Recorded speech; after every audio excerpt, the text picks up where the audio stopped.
तर राज्यात माझ्या निवडणुकीची चर्चा जास्त आहे। सुजय विखेंना आशीर्वाद द्यायला मी आहे, पण मला आशीर्वाद द्यायला कुणी नाही असं पंकजा मुंडे यांनी म्हटलंय। माझ्यासाठी लढायला कुणी नाही, फक्त तुमच्या जीवावर उभी आहे असं देखील पंकजा मुंडे यांनी म्हटलं। एकाच लोकसभेची रोज टीव्हीवर चर्चा आहे काय पंकजा मुंडेंना धक्का धोका याच्याशिवाय चर्चाच नसतात। सुजय विखेंना आशीर्वाद द्यायला मी आहे, पण मला आशीर्वाद द्यायला कोणी नाही।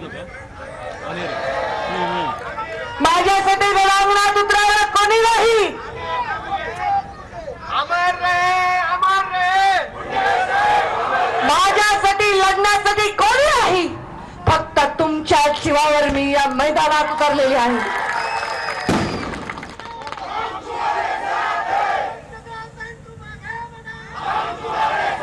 आशीर्वादाला कुठली आचारसंहिता नाही, प्रेमाला कुठल्याही जातीचं बंधन नाही।